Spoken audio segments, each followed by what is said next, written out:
let's play a little game of stock up, stock down when it comes to the tight end position. And we're going to start straight at the top. We're talking about Brock Bowers. I've said this before, I'll say it again. There is not a player I am more down on given ADP than Brock Bowers this year. Last year, he saw 153 targets at tight end. That's outrageous. He saw 1,200 yards as a tight end. That's outrageous. And now y'all think he's going to build on that season. I don't know about that. Pete Carroll comes in for the Raiders, and you know it's going to be a much more run-heavy scheme. The team drafted Ashton Ginty to do exactly that, run the rock. Plus, they spent a second-round pick on Jack Besh, who I think is a very high-quality wide receiver. So these are two guys that I think are going to ransack an overinflated, hyperinflated target total from last year. By the way, the team's already talking about incorporating more of Michael Mayer. New offensive coordinator, Chip Kelly. When he was with the Eagles, he utilized a lot of 12 personnel. And if you truly, honestly believe that Brock Bowers is the second coming of Travis Kelce, that's fine. I'm down. I'm with you. Let's go. But let's be real. Bowers is not playing with Patrick Mahomes. He's playing with a 35-year-old Jonnu Smith who's learning a brand new system. I think Bowers is still going to be really, really good. I just don't think he's going to be the dominant number one. I'm seeing guys take Brock Bowers with like a top 12 pick. This is insane.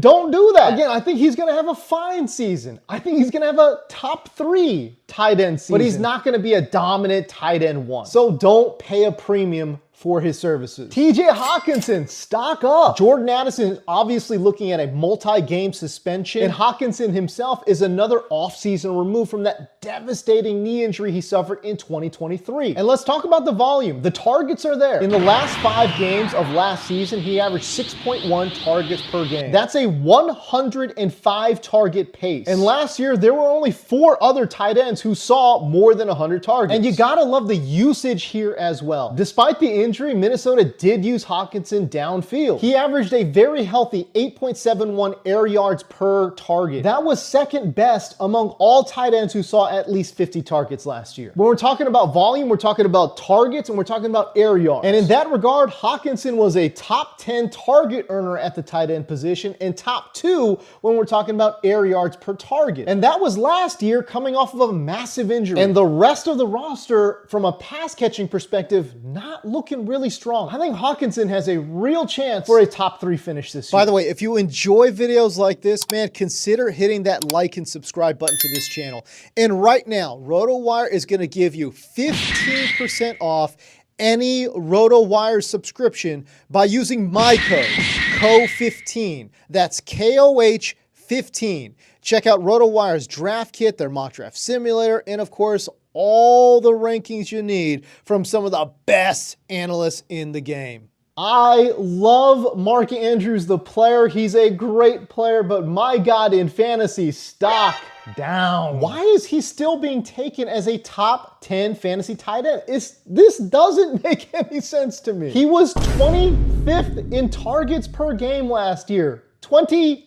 Isaiah Likely is still there, and there are rumors that Baltimore offered Isaiah Likely a contract that averaged 13+ million per season. In terms of average annual salary, that would have put him in the top 5 among tight ends. Obviously, they're extremely high on Likely, and I would not be surprised to see, and as a matter of fact, I'd be shocked if Isaiah Likely did not have a bigger role on this offense. We can certainly appreciate Mark Andrews, but the risk is not worth the reward. Taking him with a top 10 tight end selection, you're drafting him at his absolute peak. Jonnu Smith is another tight end that folks are taking as a top 10 fantasy tight end right now. Oh man, big time stock down. I get that he is being reunited with Arthur Smith, but good Lord, the Pittsburgh Steelers have another high quality tight end in Pat Freiermuth. Given the roster, look at the pass catchers. We are absolutely looking at a roster that's probably going to feature a lot of 12 personnel. And we saw Jonnu in a split like this before in New England. And no matter how much they tried to sell you on Jonnu Smith, it was Hunter Henry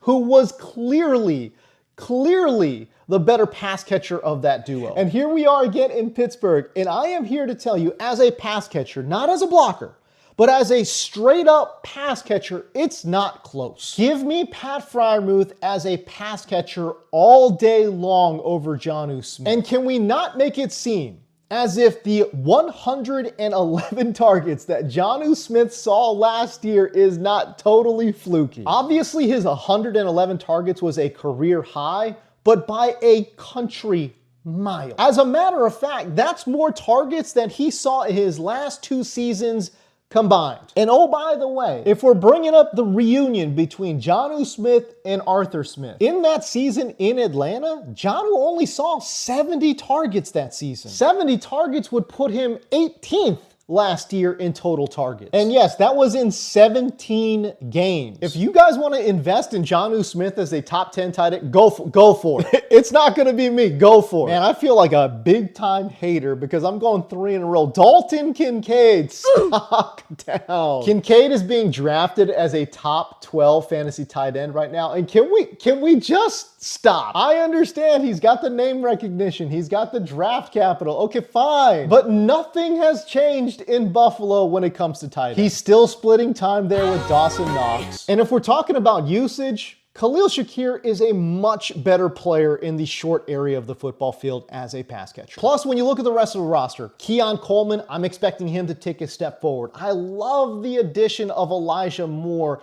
as a separator as well. And look, this is a front office that did spend money on Curtis Samuel as well. How about if he takes a step forward? I just think there's a lot of different ways for the target share to dwindle for Dalton Kincaid versus expand. All right, this is why y'all come to the Sleeper King. Brenton Strange in Jacksonville, stock up. He is currently being selected as the tight end 21.